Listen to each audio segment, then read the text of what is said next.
Hello.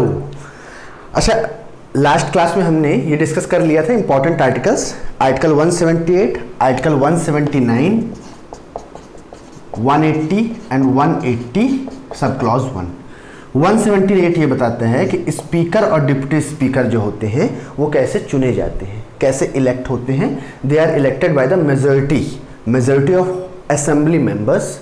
179 resign बताता है, इस्तीफे को बताता है कि स्पीकर डिप्टी स्पीकर को, डिप्टी स्पीकर को इस्तीफा दे सकता है। आर्टिकल 180 क्या बताता है? आर्टिकल 180 ये बताता है कि अगर कभी स्पीकर एब्सेंट है तबीयत खराब होने पे या किसी अलग वजह से, तो उसकी जगह पर डिप्टी स्पीकर या फिर सभा का कोई अन्य सदस्य वो बन सकता है उस दिन के लिए स्पीकर। और आर्टिकल 181 प्रोटेम स्पीकर बताता है, ये एक लैटिन वर्ड प्रो टर्मियो से आया है, इसका मतलब होता है कुछ समय के लिए, फॉर सम टाइम, कि जब तक रिक्ति है उस पद को भरा नहीं जाएगा या डिप्टी स्पीकर भी नहीं है तब प्रोटेम स्पीकर को नियुक्त किया जाता है। यहाँ तक की बातें हमने लास्ट क्लास में देख ली थी। अच्छा, अब हम बात करेंगे लोकसभा में। तो लोकसभा में किस तरह से मध्य प्रदेश का पार्ट है, मध्य प्रदेश कितनी सीटें हैं, ठीक है।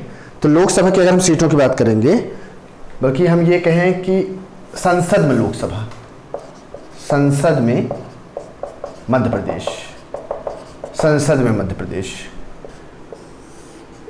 मध्य प्रदेश एक होता है लोकसभा की कितनी सीटें हैं और दूसरी राज्यसभा की कितनी सीटें हैं। संसद में मध्य प्रदेश की क्या स्थिति है? तो लोकसभा मध्य प्रदेश की टोटल 29 सीट्स हैं, बिल्कुल ये नंबर याद रखिए, और राज्यसभा की 11। ये छोटे छोटे क्वेश्चंस बनते रहते हैं। जैसे हमने बात की थी एससी के लिए कितनी आरक्षित हैं, एसटी के लिए कितनी आरक्षित हैं, अनुसूचित जाति और अनुसूचित जनजाति के लिए 35-47। वो छोटे बच्चे जब पढ़ते थे ना, उन्हें कहा जाता था कि चीज़ों को बोल बोल के पढ़ो। सुबह हम लोग भी जब छोटे थे तो जो होमवर्क मिलता था उसे बोल बोल के कई बार बोलो तो याद हो जाती है चीज़ें, है ना। करत करत अभ्यास के जड़मति होत सुजान, रसरी आवत जाति ही शिल पर पड़त निशान। सुना होगा सभी ने कि अभ्यास करते करते आपको आ जाता है।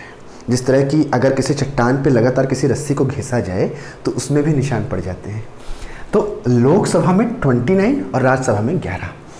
इसमें आपको यहाँ बहुत इंपॉर्टेंट है एससी और एसटी के लिए याद रखने के लिए, इनके लिए कौन कौन से क्षेत्र हैं। टोटल देखिए, एससी इनके लिए होती है 4, ठीक है, एससी के लिए 4 होती हैं और एसटी के लिए होती हैं 6। 6 4 10, बचे हुए 19 जो होती है जनरल के लिए होती है। ये नंबर्स आपको ध्यान रखने, इनमें से इन चारों का नाम पूछा जा सकता है। इनमें कि ये 4 कौन सी सीटें किसके किसके लिए रिजर्व होती हैं और ये एसटी में ये किसके किसके लिए रिजर्व होती हैं। तो इन चारों के नाम मैं बता देता हूँ। या तो देखिए, अभी कोरोना चल रहा है ना, मान लो जब बहुत सालों बाद ख़त्म हो जाए तो हम इसको बोलते हैं उन दिनों थी बीमारी। तो ठीक है, इसमें अब कौन कौन से नाम आ जाएंगे? उन दिनों थी बीमारी, तो ये आ जाएगा उज्जैन, ठीक है। और ये हो गया आपका उज्जैन, हो गया भिंड, हो गया उज्जैन, भिंड, टीकमगढ़, और इसमें देवास के साथ आपको एक और नाम रखना है, देवास शाहजहाँपुर। तो उन दिनों थी बीमारी, उज्जैन, देवास, शाहजहाँपुर, टीकमगढ़, भिंड। इसको याद करने का तरीका क्या है? सब मांगते हैं धन, ठीक है, सब मांगते हैं धन, सब मांगते हैं, ये बल्कि कह लो सब मांगते हैं बेइंतहा धन, रत्न और ख्वाब। अब ये आप अपने तरीके से बना सकते हैं, सब मांगते हैं बेइंतहा धन, रत्न और ख्वाब। तो ये सबसे यहाँ आया शहडोल, ये हुआ मंडला, ठीक है, बेइंतहा बैतूल, धन से धार, ठीक है, और यहाँ पे हुआ रतलाम, ठीक है, और यहाँ पे हुआ खरगोन, और रतलाम के साथ आपका यहाँ आएगा झाबुआ। ये टोटल 6 सीटें जो हैं ये किसके लिए रखी गई हैं? एसटी के लिए। सब मांगे बेइंतहा धन रत्न और ख्वाब। शहडोल, मंडला, बैतूल, धार, रतलाम, झाबुआ, खरगोन, उज्जैन, देवास, टीकमगढ़, भिंड, ये लोकसभा की सीटें हैं। लोकसभा से इंपॉर्टेंट फैक्ट ये है कि लोकसभा में हमारे एमपी से, राज्य से सबसे अधिक बार सांसद, सबसे अधिक बार सांसद या एमपी है ना, ये कौन रहे हैं? श्री कमलनाथ जी, जो शिवराज मामा के पहले मुख्यमंत्री थे, कमलनाथ जी। और महिला सांसद जो सबसे ज़्यादा बार रही हैं, महिला सांसद, ये स्पीकर भी रही हैं बहुत बार, कई बार रिकॉर्ड है इनका, सुमित्रा महाजन। सुमित्रा महाजन, ठीक है। इन्हें ताई कहा जाता था। महाराष्ट्र में ताई किसे कहते हैं? ठीक है, महाराष्ट्र में लोग जानते हैं ताई किसे कहते हैं। आई किसे? आई माँ को कहते हैं, ताई बड़ी बहन को कहते हैं, दीदी को कहते हैं। इन्हें ताई नाम से ही जाना जाता था। कमलनाथ जी की कॉन्स्टिट्यूएंसी आप देख सकते हैं, छिंदवाड़ा है, ठीक है। तो ये यहाँ पे बातें हुई जो हमने बातें की, इंपॉर्टेंट बातें। अब राज्यसभा की बातें करते हैं कि ये तो लोकसभा में सीटें हो गई मध्य प्रदेश की, राज्यसभा में 11 सीटें हैं। अच्छा, इसमें अगर आपसे नाम पूछ लिया जाए राज्यसभा में, तो किस तरह से आप बता सकते हैं कि मैं इसको बताऊंगा ये पहले और अब में क्या चेंज है, 2020 में किसका किसका टेन्योर खत्म हो गया था, ठीक है। तो इसको याद करेंगे। दिग्विजय जी एक सुबह, सुबह को प्रभात भी कहा जाता है, दिग्विजय जी एक सुबह उठे और सत्यनारायण की कथा कराई।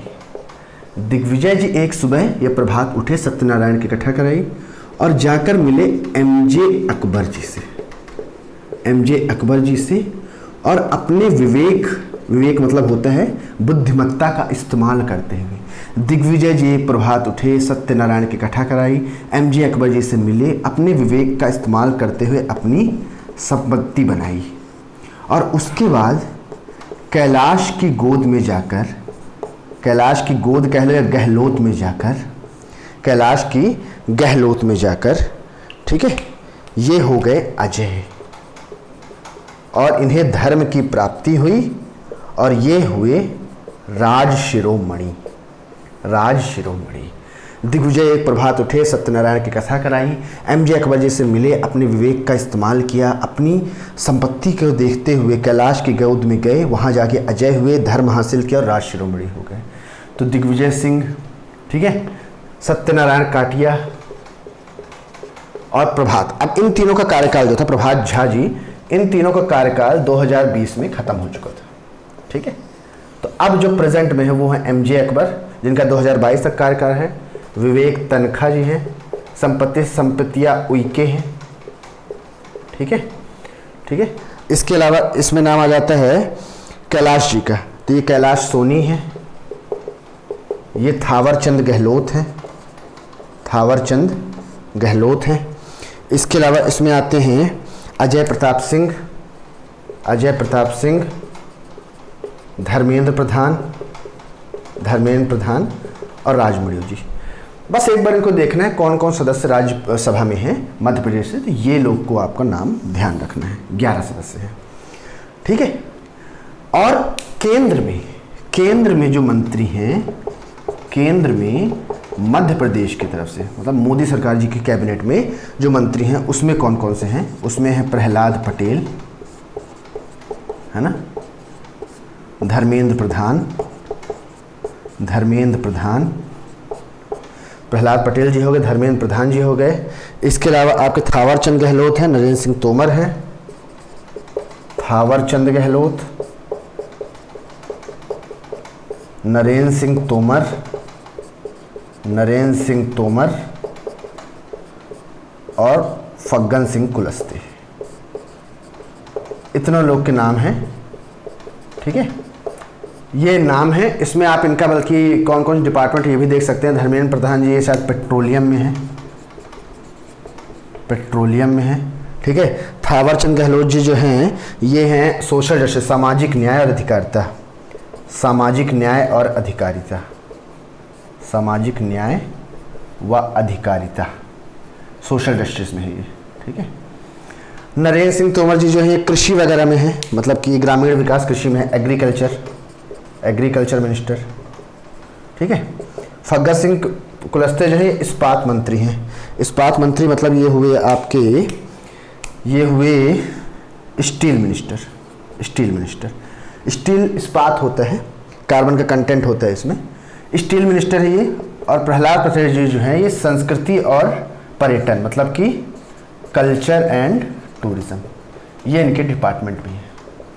तो ये लोग केंद्र में हैं मध्य प्रदेश की तरफ से।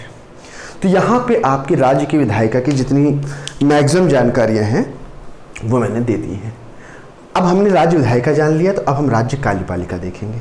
मतलब कि हम देखेंगे अब स्टेट की एग्जीक्यूटिव बॉडी को, जिसमें हम एक देखेंगे मंत्रिपरिषद आती है, जिसके हाथ में वास्तविक मतलब रियल पावर्स होती है, और नाम मात्र की कार्यपालिका जो होती है वो होती है राज्यपाल की, गवर्नर की। फिर राज्यपाल किस तरह से मुख्यमंत्री या मंत्रियों को नियुक्त करता है, और राज्यपाल को सलाह देने के लिए मंत्रिपरिषद का गठन होता है, उससे संबंधित कौन से आर्टिकल हैं। फिर प्रशासनिक कार्यपालिका में सचिवालय, संचालनालय, इनके बारे में हम देखेंगे, ठीक है। फिर हम जुडिशरी बॉडी को देखेंगे, महाधिवक्ता क्या होते हैं, और उसके बाद पंचायती राज देखेंगे। तो ये पॉलिटी का थोड़ा सा पोर्शन चलेगा, तो आप जुड़े रहिए, फॉलो करते रहिए, तो आपको चीज़ें मिलती रहेंगी, है ना। So see you tomorrow, see you in the next class. Till then wish you all the best.